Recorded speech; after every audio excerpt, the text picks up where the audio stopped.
வணக்கம். உங்கள் முட்டை டிவிக்காக உங்கள் மொட்டை ராஜேந்திரன். இப்போ எங்க இருக்கேன்னு உங்களுக்கே வெட்ட வெளிச்சமா இருக்கும். ஆமா, பின்னால பாத்தீங்களா வாட்டி என்னதுக்கு எல்லாம் ரெடியா அங்கேயும் ஓடிட்டு அடக்கவோ.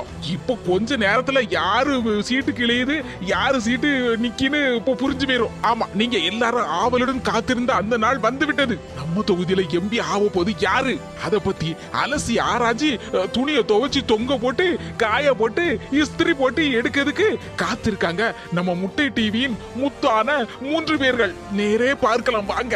நேரலையில் நம்ம முட்டை டிவி. முட்டை டிவி நேயர்களுக்கு வணக்கம். நம்மிடம் 3 முத்தான சமூக ஆர்வலர்கள் வந்துள்ளார்கள். நம்ம தொகுதி எம்பிஆர் இதை பத்தின காரசாரமான விவாதம் நடைபெற இருக்கிறது. வணக்கம். நான் என்ன நினைக்கிறேன்னா நம்ம பஞ்சவர்ணங்கிற நயன்தாரா தான் இன்னைக்கு ஆளா ஜெயிக்க போறாங்க. உங்க மூஞ்ச பார்த்தாலே ஒரு ஒளிவட்டம் பிரகாசமா தெரியுது. வெற்றி வாய்ப்பு பிரகாசமா இப்பவுமே பிச்சுக்கிட்டு இருக்கு. நானும் அதை தான் சொல்லுறதுக்கு வாய் எடுத்தேன். அதுக்குள்ள நம்ம அண்ணன் சொல்லிவிட்டாரு, நாங்க எங்க தொகுதிக்கு ரோடு போட்டிருக்கோம், குழாய் போட்டிருக்கோம், 1000 ரூபாய் கொடுத்துருக்கோம். கட் பண்ணுங்க. என்ன சார் இப்படி சொல்றீங்க? ஒரு வாட்டுக்கு 1000 ரூபாய் கொடுத்தீங்களா? ஆமா, 1000 ரூபாய் கொடுத்தாங்க. எங்க வீட்டுக்கு வந்துச்சு. சார் நீங்க எதிர்க்கட்சி, என்ன இப்படி பேசுறீங்க? பஞ்சகிழவி குரூப்ஸ் 1000 ரூபாய் கொடுத்திருக்கான் ஒரு வாட்டுக்கு, எனக்கு தரலையே. போச்சே 2000 ரூபாய் போச்சே. 2 வாட்டுக்கு 2000 ரூபாய் போச்சே. வசந்தி, உங்க வீட்ல 2000 ரூபாய்னா எங்க வீட்ல 3000 ரூபாய் போச்சே. ஆமா, 4 முடி 1000 ரூபாய் வாயை பொளங்க. என்ன சின்ன முடி இப்படி சொல்லுத? 1000 ரூபாய் தான் எவ்வளவு காணி என்னலாம் வாங்கலாம். அதுவும் எங்க வீட்ல 2000 ரூபாய் கிடைச்சிருக்குமே, அத வச்சு நான் என்னலாம் வாங்கி தின்றுவேன். ஆல்படி போட்டேன்னு வச்சுக்கோங்க, செவுடு பேந்துரும், வாய் வடக்கு நீக்கி போயிரும். என்ன மர்மல நீ சொல்லுத? இந்த கிழவி யான் கூட சுத்திட்டு தெரிஞ்சிட்டு எனக்கு ஒரு 1000 ரூபாய் துட்டு தராம போயிருக்க. ஏதே இந்த பாருங்க, வாட்டுக்கு பணம் குடுக்குதும் குத்தம், வாங்குது குத்தமாக்கும். அந்த பாவத்தை வாங்கி சுமந்துடாதீங்க. 1000 வாங்கினீங்கன்னு வச்சுக்கோங்க, 10,000 ரூபாய்க்கு செலவு வரும் பாத்துக்கிடுங்க. பாருங்க சின்ன பொண்ணு மாமியார, உங்க மருமக அப்படிதான் சொல்லுவா. நீதி நேர்மாம்பா, அதெல்லாம் வச்சு சோறு புங்கியா திங்க முடியும். ஆமா வசந்தி, நானும் உன் கட்சி தான். துட்டு இருந்தா தானே 4 காரியம் ஆகும். கிழவி நம்மள ஏமாத்தி இருக்கு. எப்படினாலும் இந்த கிழவி நம்ம தெருவுக்கு தானே வந்தாகணும். வரட்டும், அதுக்கப்புறம் பாத்துக்கிடும் அந்த பஞ்சு கிழவிய பஞ்சர் ஆக்கிறேன். நானும் இந்த கிழவிக்காண்டி தான் காத்திருக்கேன். காலையில போன் போட்டேன், சுவிட்ச் ஆஃப் பண்ணிட்டு அங்க ஓட்டு எந்த இடத்துக்கு போயிருக்கும்னு நினைக்கேன். ஜெயிச்சு மாலை மரியாதை வரும்ல, அதுக்கப்புறம் பாரு என்ன நடக்குன்னு மட்டும். இன்னும் கொஞ்ச நேரத்துல இன்னும் என்னென்ன கூத்துலாம் வெளியே வர போது தெரியலையே. ஓட்டிங் ஸ்டார்ட் ஆயாச்சு, நம்பர்ஸ் வந்து கொண்டே இருக்குது. எங்க தலைவர் சிலிண்டர் ஏகம்பரம் தான் ஜெயிப்பாரு. எங்களுக்கு 25 ஆயிட்டு. இருங்க சார், 5 நிமிஷம் போருங்க. இப்போ எங்க பஞ்சு வரணும் பாட்டி 50 தூக்குன்னு தூக்க போகுது. எங்க பஞ்சு பாட்டிக்கு ஜெய். வாக்கு எண்ணிக்கை இறுதி கட்டத்தை நெருங்கி விட்டது. 50 வாக்குகள் பெற்று ஏகாம்பரம் வெற்றி பெற்றுள்ளார். எங்க உங்க அம்மா முட்டை எடுத்திருக்கா? அப்போ நீங்க கூடவா ஓட்டு போடல? ஏடி என்ன கேக்க? நீ ஓட்டு போட்டியா முதல்ல எங்க அம்மைக்கு?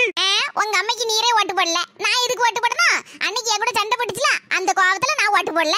அது ஏகம்பரான்னு நிறைய நல்லதா பண்ணிருக்கவர் பத்தியா, அது நினைச்சு பார்த்தேன். சரி எங்க அம்மைக்கு எதுக்கு போடணும், அத நீங்க எல்லாரும் போடுறதில்ல, ஒத்த ஓட்டுல என்ன வம்பா போகுதுன்னு நினைச்சு நான் அந்த ஏகம்பரானுக்கு ஓட்டு போட்டுட்டு பாத்துக்கோ. ஏன் பாவி மனசா போச்சா? பெரிய முட்டையை வாங்கினால உங்க அம்மா. கடவுளே, எங்க அம்மா வர இந்த பூவெல்லாம் ஆர்டர் பண்ணிருக்காளா, என்னத்த செய்ய? மாலையை கொண்டு போய் எங்க கொண்டு போட? முதல்ல உங்க அம்மா எங்கன்னு தேடும். கேட்டி, அவ வேற போன சுவிட்ச் ஆஃப் பண்ணிட்டா, எங்க இருக்கான்னு தெரியலையே. அம்மைக்கு வேற சும்மா படபடன்னு வரும். இப்போ தேர்தல் தோல்வியில என்ன ஆகுதுன்னு தெரியல, எங்க இருக்காளோ யாது போறாலும் தெரியலையே. தேடி எடுத்துட்டு வார, இப்போ ஓடியாரே. கடவுளே, பிரச்சனைக்கு மேல பிரச்சனையா? நான் சொன்னேன் அன்னைக்கு நிக்காண்டா எலெக்ஷன்லன்னு. சொன்னது கேட்காம அந்த கிழவி எலெக்ஷன்ல நின்னுச்சுல, இது தேவையா? வீட்டுல பேசாம அது போகல கிடக்கதை விட்டுட்டு என்ன பாடுபடுத்தம்மா. இருக்க சிறையும் இழுத்துட்டு வருது. மனுஷன் எங்க போய் தேடுவாரா தெரியலையா, எங்க போச்சா தெரியலையா. ஏதே பஞ்சு கிழவிக்கு சும்மா நாளே ஒரு மாதிரி படப்படுத்திட்டு வரும். இன்னைக்கு தேர்தலில் வேற தோல்வியா இருக்கு. அவ்வளவுதான், நேரே ஆஸ்பத்திரியில கொண்டு போய் படுத்துக்கணும். பஞ்சு கிழவிக்கு ஆஸ்பத்திரியில போய் படுக்கிறதா டூர் போற மாதிரில, அதுக்கு ஜாலி. அங்க போய் நல்ல ஏசி ரூம்ல படுத்துட்டு காத்து வாங்கிட்டு இருக்கோம். ஏதே நீங்க வேணா பஞ்சு கிழவிக்கு துணைக்கு ஆஸ்பத்திரியில போய் படுக்கலதே. ஆமா, நான் போய் ஆஸ்பத்திரியில எங்க படுக்கே, நீ நிம்மதி அந்த வீட்ல இரு. என் பேங்க்ல இருக்க துட்டெல்லாம் தொடச்சி எடுக்கணும்னு நினைக்கியா? யான்தே இவ்வளவு கோவப்படுதியா? உங்க ஃப்ரெண்ட் தோத்துட்டான்னு சொன்னா அவ்வளவு கோவம் வருது. சும்மா இரு மர்மோல, சும்மா இரு, தேவையெல்லாம் பேசாத. எங்கிட்ட கிழவிக்கு என்னாச்சுன்னு தெரியலையா, ஒரு மாதிரி வருது. இந்த கோவப்படுறத விட்டுட்டு முதல்ல உங்க ஃப்ரெண்டுக்கு ஒரு ஆறுதலை சொல்லுங்க. தே போடுங்க சீக்கிரம். எப்ப எனக்கு போன் போட தெரியும், நீ சும்மா இரு.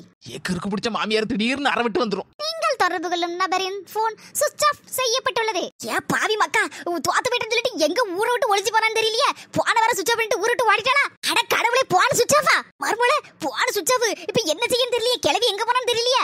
வாங்கதே தேடி போவோம். திடீர்னு ஏதாவது கோபத்துல எங்கேயாவது போயிட்டுனா என் 4 மணி சீக்கிரம் போவாங்க. எங்க போய் தேடன்னு தெரியலையே கிளவியா. இருக்க சரையில இது வேறயா? இதுதான் சொன்னேன் எலெக்ஷன்ல நிக்காண்டான்னு சொன்னா கேட்டதான் அந்த கிளவி. நடங்க போலம்பாதீங்க, போங்க. எங்க ஒரு இடம் விடாம எல்லா இடமும் தேடியாச்சா, எங்க போறவன்னு தெரியல உங்க அம்மா. இப்ப என்ன செய்ய, எனக்கு மண்டையே குழம்பி நிக்க. என்ன பாடுபடுத்துது, இனி எங்கதான் போய் தேட? எங்க போனான்னு தெரியலையே. துட்டு வேற எனக்கு தரணுமா ஒரு 1000 ரூபாய். இடி அம்மாக்கா, எங்க இருந்து வரடி? அம்மா நான் வீட்ல இருந்தா வரேன். வீட்டுக்கு போனனா நம்ம வீட்ல யாரும் இல்ல, கதவு பூட்டி இருந்தா அந்தல அங்க என்ன விசாரிச்சேன். உங்க அம்மா பஞ்சு கிளவி தேடி போயிருக்கா அப்படின்னு சொல்லி பக்கத்து வீட்ல இந்த கோயிலக்க சொன்னாவோ. நாத்து வர வழியில எங்கனையாவது பஞ்சு கிளவியை பாத்தியா? நான் பார்க்கல அண்ணி. அண்ணி உங்ககிட்ட ஒரு முக்கியமான விஷயம் கேட்கணும், அதனால தான் உங்களை தேடி தெரிஞ்சேன். என்னப்பா தாயே, என்ன சுசியம்? அண்ணி நம்ம எல்லாரும் குடும்பத்தோட அடுத்த மாசம் மூணாறு போறோம் மாமா. அப்படியே அண்ணி? ஐயோ பாக்காளே, சின்ன பொண்ணு படுவாவி பாட்டு கொடுத்துட்டாளே. அம்மா ஐயா அப்பா, என்ன மூணாறு போமா? ஆண்டானே ஒரு இடம் போவாண்டா. அம்மா ஆள விட்டுருக்கடா சாமி. பர்மல அங்க பாரு யார் இருக்கானு. என்ன கை இதெல்லாம்? நடு ரோட்ல இப்படி தலையில துண்டை போட்டுட்டு உட்கார்ந்திருக்க. என்ன ஏன்டா இப்படி உட்கார்ந்திருக்கீ? வாங்க வீட்டுக்கு. ஏமா சொன்னா கேளு, தலையில இருக்க துண்டை எடு முதல்ல. எல்லாரும் சேர்ந்து என் தலையில துண்டை போட்டுட்டு இப்ப எடுங்கேளா. அஞ்சுபாட்டி, யாரு தலையில துண்டை போட்டா? நீங்க தானே துண்டை போட்டியா? ஆமாக்கா, நீ தானே தலையில துண்டை போட்டுட்டு உட்கார்ந்திருக்க. நாங்கெல்லாம் இப்பதானே வரோம். நான் அதை சொல்லல, எலெக்ஷன் சொன்னேன். அதுக்கு என்னக்கா செய்ய முடியும்? வெற்றியும் தோல்வியும் வாழ்க்கையில சகஜம் தானே. பஞ்சபாட்டி இதுக்கெல்லாம் கவலைப்பட்டா எப்படி? ஆமா, ஏன் சொல்ல மாட்டியா? எல்லாரும் ஓட்ட போட்டேல, எனக்கு போட்டேல. அடியே என் வீட்டு குத்து விளக்க ராசாத்தி, என் மர்மோள எடி எனக்கு போட்டேடி ஓட்ட போடல இல்ல நீ. எடி அது வந்து மொவனே முதல்ல உங்களுக்கு போடலையா? பஞ்சபாட்டி அது இருக்கட்டும், யாரு போடட்டும் போடாம போகட்டு, நீங்க உங்களுக்கு ஒரு ஓட்டு போட்டுருப்பீங்களா? அப்போ உங்களுக்கு ஒத்த ஓட்டு கிடைச்சிருக்கும்ல. அட ஆமா, இத பத்தி நாங்க யோசிக்கவே இல்லையே. ஐயே ஒத்த ஓட்டு கிடைச்சிருக்குமா அப்பா பாட்டி? என்னக்க சொல்லுது? என் மர்மோ கேக்கல, பதில சொல்லு. உன் ஓட்டு அப்ப எங்க போச்சு? பதில சொல்லுங்க. யா இப்படி பேசாம உட்கார்ந்திருக்கியா? உங்க ஓட்டு எங்க போச்சு? எங்க காணாம போச்சு? அது எங்கேயும் போல. அப்போ யாருக்கு போட்டியா? என்னக்க வாயை திறந்து சொல்லு. வாயை மூடிட்டு இருந்தா எங்களுக்கு தெரியுமா? சொல்லு. அது எனக்கு எய்தாப்ல நின்னாம்ல ஏகாம்பரம். ஆமா, சிலிண்டர்ல நின்னாரு. அவர்தான் ஜெயிச்சிருக்காரு மொத்த ஓட்டும். அவன் ஒரு நாள் வந்து சொன்னா, பாட்டி எல்லா ஓட்டும் உங்களுக்கே விழுந்துரும், மொத்த ஓட்டம் உங்களுக்கு தான், நீங்க தான் ஜெயிக்க போறீங்க, அதனால ஒரே ஒரு ஓட்டு, உங்க ஓட்டை மட்டும் எனக்கு போடுங்களாம். ஒத்த ஓட்டாவது வாங்கின புண்ணியமா போகும் எனக்கு அப்படின்னு சொன்னான். அந்தால அவன் சொன்னது கூட நியாயமா தான் இருந்து. பாவி பைய பாம்போல கேட்கானே, ரொம்ப நல்லவனா வேற இருக்கானே. ஒரே ஒரு ஓட்டு அவன் மட்டும் தான் போடுவான். சரி போனா போகுது, நமக்குள்ள ஒரே ஒரு ஓட்டை போட்டுட்டு போவோம் அப்படி நினைச்சு என் ஓட்டை அவனுக்கு போட்டேன். கடைசில மொத்த ஓட்டையும் அவன் வாங்கிட்டான். நான் பெரிய ஜீரோ ஆயிட்டேன். இப்படி வந்து சிக்கி இருக்கேன் பாத்தேளா? சொந்தங்களே பாத்தீங்களா நம்ம பஞ்சுபாட்டியோட நிலைமைய?